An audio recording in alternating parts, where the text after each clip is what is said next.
Set up the monkey and hunter apparatus.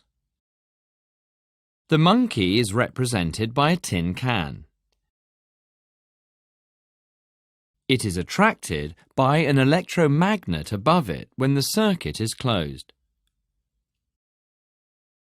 Now we place the monkey about 1 meter away from the gun. Ensure that the gun is horizontal and at the same level as the monkey. Fire the toy gun.